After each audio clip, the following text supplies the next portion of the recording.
ألم تروا أن الله سخر لكم ما في السماوات وما في الأرض.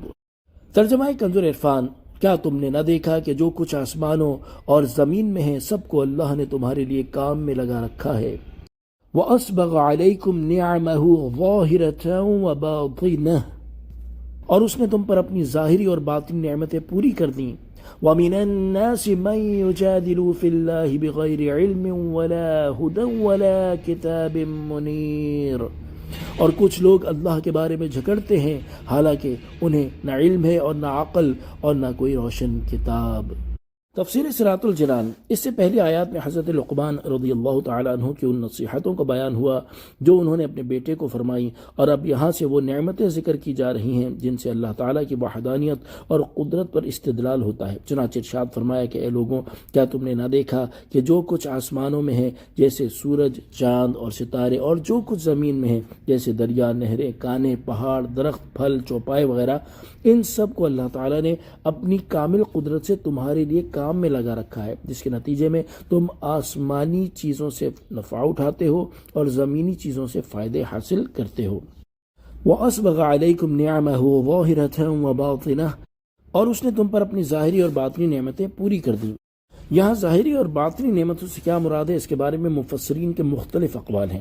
حضرت عبداللہ بن عباس رضی اللہ تعالیٰ عنہ فرماتے ہیں ظاہری نعمت سے مراد اسلام اور قرآن ہے، اور باطنی نعمت یہ ہے کہ اللہ تعالیٰ نے تمہارے گناہوں پر پردے ڈال دیے ہیں، تمہاری پوشیدہ باتیں نہ کھولیں اور تمہیں سزا دینے میں جلدی نہ فرمائی. ایک قول یہ ہے کہ ظاہری نعمت سے مراد اعضاء کی درستی اور صورت کا حسن ہے، اور باطنی نعمت سے مراد دل کا اعتقاد ہے. ایک قول یہ ہے کہ ظاہری نعمت سے مراد رزق ہے اور باطنی نعمت سے مراد حسن خلق ہے. ایک قول یہ ہے کہ ظاہری نعمت سے مراد شرعی احکام کا ہلکا ہونا ہے اور باطنی نعمت سے مراد شفاعت ہے. ایک قول یہ ہے کہ ظاہری نعمت سے مراد اسلام کا غلبہ اور دشمنوں پر فتح یاب ہونا ہے، اور باطنی نعمتوں سے مراد فرشتوں کا امداد کے لیے آنا ہے. ایک قول یہ ہے کہ ظاہری نعمت سے مراد رسول کریم صلی اللہ تعالیٰ علیہ وآلہ وسلم کی پیروی ہے، اور باطنی نعمت سے مراد ان کی محبت ہے. یہ تو چند نعمتیں ہیں، ورنہ اللہ تعالیٰ کی نعمتیں تو اتنی کثیر ہیں کہ انہیں شمار ہی نہیں کیا جا سکتا. وَمِنَ النَّاسِ مَن يُجَادِلُ فِي اللَّهِ بِغَيْرِ عِلْمٍ، اور کچھ لوگ اللہ کے بارے میں علم کے بغیر جھگڑتے ہیں. ارشاد فرمایا کہ کچھ لوگ ایسے ہیں جو اللہ تعالیٰ کے بارے میں جھگڑتے ہیں حالانکہ نہ ان کے پاس علم ہے، نہ عقل اور نہ ہی کوئی روشن کتاب. اس لیے وہ جو کہیں گے جہالت اور نادانی ہوگی، اور اللہ تعالیٰ کی شان میں اس طرح کی ضرورت اور لب کشائی انتہائی بیجا اور گمراہی ہے. شان نزول، یہ آیت نضر بن حارث، ابی بن خلف، امیہ بن خلف اور ان جیسے دیگر کفار کے بارے میں نازل ہوئی جو بے علم اور جاہل ہونے کے باوجود نبی کریم صلی اللہ تعالیٰ علیہ وسلم سے اللہ تعالیٰ کی ذات و صفات کے متعلق جھگڑے کیا کرتے تھے.